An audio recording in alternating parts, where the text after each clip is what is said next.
பண்ணையாறு அப்படின்னு சொல்றாரு. யாரு பண்ணையாருன்னு சொல்றாருன்னு தெரியல எனக்கு. பண்ணையார்கள் இருந்தாங்க. திமுக வந்து காங்கிரஸ் சொன்ன விமர்சனம் அது. அது எதுக்காக சொன்னாங்கன்னா, கிட்டத்தட்ட 67க்கு முன்னாடி காங்கிரஸ்ல இருந்தவர்கள் எல்லாமே நிலச்சுவந்தார்களும் பண்ணையார்கள் தான் காங்கிரஸ் தலைவர்களா இருந்தாங்க.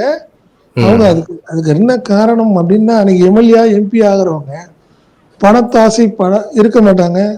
அவங்க பணத்தை செலவு பண்ணாங்க அந்த காலத்துல வந்தவங்க. ஸோ அதனாலதான் திமுக என்ன சொன்னுச்சு, பண்ணையார்களை எதிர்த்து நாங்க பண்றோம் அப்படின்னு தான் சாதாரண மக்களுக்கான ஒரு இயக்கமா திமுக வந்தது. அதனாலதான் மிகப்பெரிய வெற்றி கிடைச்சது.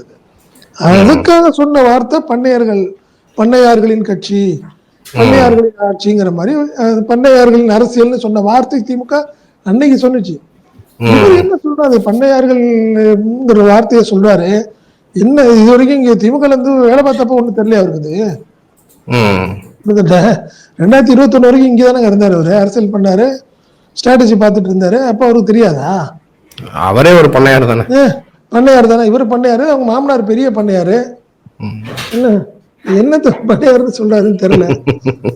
அதனால அது ஒரு அவங்க நினைச்சிட்டாரு. அவரு ட்விட்டரை பத்தி சொன்னாரு. இவரும் விஜயும் அவருடைய அரசியல் எல்லாமே சோசியல் மீடியா வச்சு ஓட்டிட்டு இருக்காரு. என்ன களத்துக்கே வரலையே.